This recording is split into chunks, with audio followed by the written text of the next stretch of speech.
నుంచి వచ్చినది. అందరిలో మనకి అందరు కార్యకర్తలే. బయటికి పోతే అందరూ ఒక్కొక్కరు ఒక లీడరు, ఒక కార్యకర్త, ఒక ఫిలాసఫరు, వాళ్ళకి చుట్టూ జనం ఉంటారు, బంధువులు ఉంటారు, మిత్రులు ఉంటారు, డాక్టర్లు అయితే పేషెంట్లు ఉంటారు, లాయర్లు అయితే క్లయింట్లు ఉంటారు, రకరకాల చుట్టూ ఉంటారు. 1000 మంది ఉంటారు ప్రతి మనుషుల చుట్టూ ఉంటారు.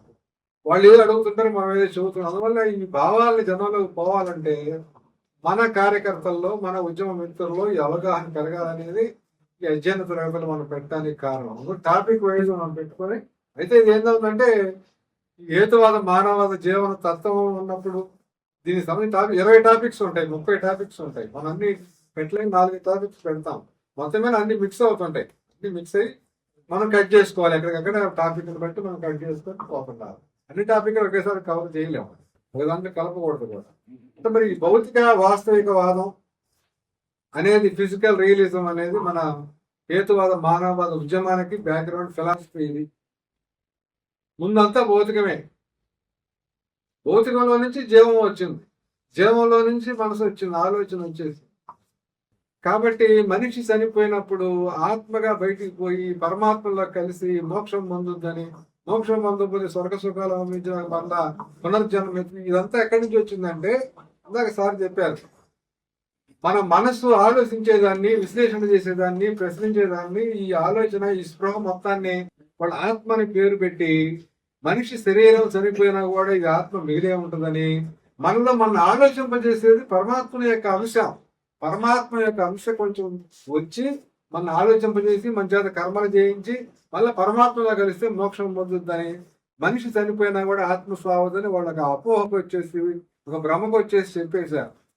కాబట్టి భగవద్గీత కృష్ణుడు బ్రహ్మాండం చెబుతాడు. కృష్ణుడు భగవద్గీతలో ఏం చెబుతాడంటే, ఆత్మ సావదు, ఆత్మని ఖండింపలేము, ఆత్మను తగలబెట్టలేము, దహించలేము, ఆత్మ నానదు, ఆత్మ ఎండదు, దానికి సావు లేదు.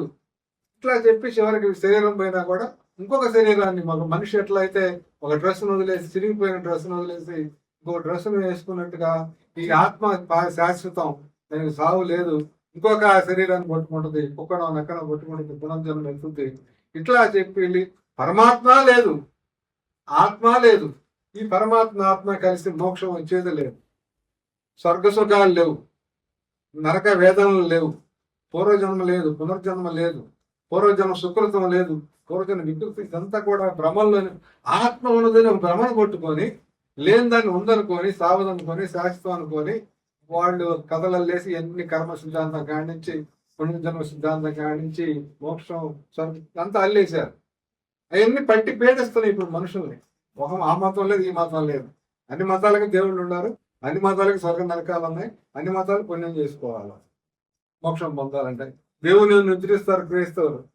ఈ ఆత్మ పరమాత్మలో కలుస్తుంది. అంత తేడా ఏం లేదు, పెద్ద తేడా ఏమి ఉండదు. భాషలో భావాలు ఎట్లయితే ఉంటే దీంట్లో అయ్యే మూఢనమ్మకాలు. మరి ఆత్మ ఎందుకని వాళ్ళు అన్నారు? ఇంకా మనం స్ట్రక్చర్ని బట్టి ఫంక్షన్. ఎప్పుడైతే మన బ్రెయిన్ చనిపోయి దాంట్లో ఉన్న కార్బన్ డైఆక్సైడ్ కలిసిపోయినాక 70% ఉండే వాటర్ నీటి ఆవిరిగా మారిపోయిన తర్వాత, దాంట్లో ఉండే సాల్ట్స్ అన్ని బూడిదగా మిగిలిపోయిన తర్వాత, ఏ పదార్థం విచ్ఛిన్నమైపోయినాక స్ట్రక్చరల్ చేంజ్ వస్తుంది. అక్కడ స్ట్రక్చర్ మారింది కాబట్టి ఇక మెదడులాగా ఆలోచించే అవకాశం ఈ మసికి కానీ, ఈ కార్బన్ డైఆక్సైడ్ కానీ, వాటర్ వేపర్ కానీ ఉండదు. కాబట్టి మన మెదడు చనిపోయి విచ్ఛిన్నమైన తర్వాత ఆలోచన ఆగిపోయింది, మనసు ఆగిపోయింది, స్పృహ ఉండదు, జ్ఞాపకాలు ఏముండవు, నొప్పులు తీపులు ఏముండవు. తాత ముత్తాతలకు ఇప్పుడు వాళ్ళకి నొప్పేవి లేదు అసలు. వాళ్ళ తాత ముత్తాతలు వాళ్ళ ఆత్మలు లేవు, మట్టిలో కలిసిపోయినాయి మొత్తం, గాలిలో, నీటిలో, నేలలో అన్ని కలిసిపోయాయి.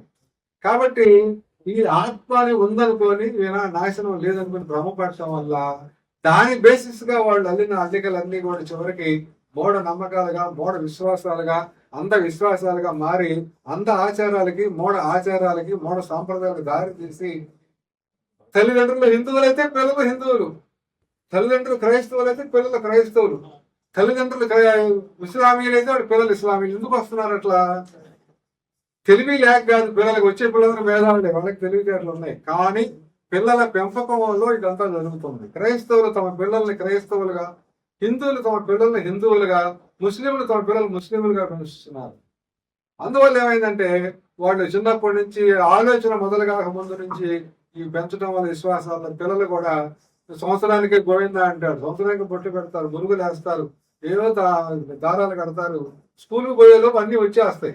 స్కూల్లో పిల్లలు ఏం చేయాలి? హిందువులుగా చేరుతున్నారు, పిల్లలు క్రైస్తవులుగా చేరుతున్నారు, ఇస్లామీయులుగా చేరుతున్నారు, రకరకాలుగా కులాలతో చేరుతున్నారు. కాబట్టి నీ కులం ఏంటంటే చెప్పాలి, నీ మతం ఏంటంటే చెప్పాలి. అందువల్ల పిల్లల పెంపకంలో మనుషుల యొక్క సహజమైనటువంటి ఏదుబద్ధ ఆలోచనను పక్కన పెట్టేసి అనుచరణ తత్వాన్ని పెంచి, బానిస మనస్తత్వాన్ని పెంచి, చివరికి వాళ్ళు మతస్థులుగా కులస్తులుగా అయిపోయిన తర్వాత మరలా స్కూల్కి పోయి, కాలేజీలకు పోయి, చదువుకొని మనం చెప్పి, హేతువాదం చెప్పి, మానవాదం చెప్పి, వాడు సొంతంగా బయటపడటానికి మళ్ళీ 30 సంవత్సరాలు పడుతుంది మతంలో చేరిన తర్వాత. అందువల్ల మనం ఏంటంటే ఈ భౌతిక వాస్తవికవాదాన్ని ప్రచారం చేయాల్సిన అవసరం ఉంది. ఈ భౌతిక వాస్తవికవాదం అంటే అసలు ఫిజిక్స్ కాదు. Physics, chemistry, botany, zoology, psychology ఇదంతా కూడా భౌతిక వాస్తవికతను వివరించేటువంటి శాస్త్రాలు, పరిశోధన చేసి వివరించే శాస్త్రాలు. మనం ఒక మనిషిని వివరించిన అంటే ఫిజికల్ లాస్ ఉంటాయి, మనిషిలో కెమికల్ లాస్ ఉంటాయి, దాన్ని బయోకెమికల్ లాస్ అంటారు. అట్లాగే బ్రెయిన్ ఫంక్షన్ బట్టి ఫలితాలు వస్తూ ఉంటాయి. ఇవన్నీ కూడా కలిపేసి ఫిజికల్ గా, కెమికల్ గా, బొటానికల్ గా, జువలాజికల్ గా, సైకలాజికల్ గా వివరించాల్సిన అవసరం ఉంది. కాబట్టి మనుషుల్లో ఏది వాస్తవం ఉంది? నీరు ఉంది. ఎంత ఉంది నీరు? 70% నీరు ఉంది మనలో. ఆ నీటికి ప్రాణం లేదు. ఇంకా కొద్ది శాతం ప్రోటీన్స్ ఉన్నాయి, కొద్ది శాతం కార్బోహైడ్రేట్స్ ఉన్నాయి, కొద్ది శాతం ఫ్యాట్స్ ఉన్నాయి, చాలా 1%, 2% మాత్రమే సాల్ట్స్ ఉన్నాయి, sodium chloride, magnesium, potassium chloride. మనలో ఉన్నదంతా పదార్థమే, మనలో ఉన్నదంతా పదార్థం కానిది ఏది లేదు. చివరికి బ్రెయిన్ లో కూడా పదార్థం ఇవే ఉంటాయి. మన కండ్ర కణాలు ఏ మూలకాలు అయితే ఉంటాయో బ్రెయిన్ లో కూడా ఆ మూలకాలే ఉంటాయి. అది కండ్ర కణం యొక్క స్ట్రక్చర్ వేరు, బ్రెయిన్ కణం యొక్క స్ట్రక్చర్ వేరు. దీని స్ట్రక్చర్ని బట్టి దీనికి ఉపయోగపడుతుంది, దీని స్ట్రక్చర్ని బట్టి ఆలోచనకి, సమాచార వ్యాప్తికి, ప్రసారానికి అది ఉపయోగపడుతుంది. అందువల్ల ఈ structural change to leads to functional change అనేది ఫిజిక్స్ లో, కెమిస్ట్రీలో, బాటనీలో, జువాలజీలో, బ్రెయిన్ లో, హ్యూమన్ లో అన్నిట్లో అది అప్లై అవుతుంది. కాబట్టి మనం ఏమున్నాయి మనిషిలో? వీళ్ళు ఏమున్నాయి? కండరాలు ఉన్నాయి, బ్రెయిన్ ఉంది, చేతులు, కాళ్ళు అంటాం. ఇంకా అడ్వాన్స్ వెళ్తే proteins, fats, carbohydrates, salts, water ఉన్నాయి అంటాం. ఇంకా అడ్వాన్స్ ఫిజిక్స్ అని అడిగితే హైడ్రోజన్, క్లోరిన్, కార్బన్ ఎన్ని ఉన్నాయి అంటాడు. ఇంకా అడ్వాన్స్ అడిగితే ఏముండి అన్ని ఎలక్ట్రాన్లు, ప్రోటాన్లు, న్యూట్రాన్లు నిండా ఉన్నాయి. వాస్తవంగా ఏముండే ఆయనలో? ప్రోటాన్లు, ఎలక్ట్రాన్లు, న్యూట్రాన్లు లాంటి శక్తి కణాలు, ఒక 200 రకాల కణాలు ఆయన శరీరంలో ఉన్నాయి. అవన్నీ కలిసి కలిసి కలిసి స్ట్రక్చర్లు గా మారేసరికి కె. శ్రీనివాసాచార్య తయారవుతారు. ఈ వాస్తవాన్ని మనం జనానికి చెప్పాలి. ఈ వాస్తవాన్ని చెప్పినప్పుడు మనం నరకానికి పోము, స్వర్గానికి పోము. నరకం పోవడం కోసం ఏం చేయాల్సిన అవసరం లేదు. స్వర్గానికి ముందు ఈ లోకంలో సుఖంగా, స్వేచ్ఛగా, నీతివంతంగా జీవించడానికి అలవాటు పడటానికి మనం నాలెడ్జ్ పెంచుకోవాలా, నా సైంటిఫిక్ అవుట్లుక్ ఉండాలా, ఈ భౌతిక వాస్తవిక దృక్పథానికి రావాలి.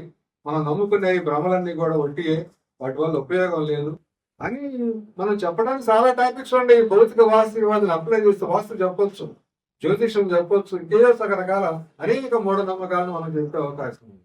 కాబట్టి జనాన్ని ఎడ్యుకేట్ చేయడం అనేది చాలా కష్టమైన పని. ఎందుకంటే ఫిజిక్స్ కాడి నుంచి సైకాలజీ దాకా అన్ని సకల శాస్త్రాల వాస్తవాలను తీసుకొని ఈ భౌతిక వాస్తవికతని, ఫిజికల్ రియాలిటీని వివరించి చెప్పాల్సిన అవసరం ఉంది. అందువల్ల దాని గురించిన అవగాహన మనం పెంచుకోవాల్సిన అవసరం ఉంది. వాడు ఏదో అడుగుతాడు, అడిగిన దానికి సమాధానం చెప్పాలంటే మన దగ్గర సరుకు ఉండాలి, మన దగ్గర అవగాహన ఉండాలి. అవగాహనతో వాళ్ళకి చెప్పాలి.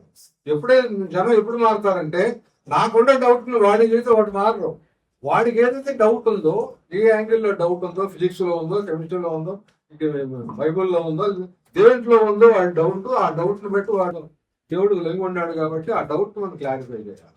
అడుగుతాడు, నీకు పిల్లలు ఎట్ట పుడుతున్నారని. మామూలు నీకు పిల్లలు ఎట్ట పుట్టామంటారు, దేవుడు లేకపోతే ఓపిక చెప్పాలా, ఎట్ట పుట్టామంటారు అంతే, ఒకటే మాట. గాలి లేదు కదా, దేవుడు కనపడలేదు అని చూపించమంటే నువ్వు గాలి కనపడలేదు కదా అంటాడు. వాడు డామెట్ చేసి గాలి అంటే తెలియదు, గాలిలో ఏముంటాయో తెలియదు, గాలిని ద్రవంగా మార్చొచ్చని తెలియదు, గాలి వేడొస్తుందని తెలియదు, గాలి కనపడుద్ది తెలియదు, పొగ వస్తుంటే కనపడలేదు కదా వాయువు. ఒక వాయువుకి ఒక లక్షణం ఉంటుంది, ఒకటి కనపడుతుంది, ఒకటి కనపడదు. కానీ పీలిస్తే వాసన తేడాలు ఉంటాయి కదా, గాలిలోనే పరిస్థితి తగులుతుంది కదా, 5 జ్ఞానేంద్రియాలకు అందుతుంది కదా.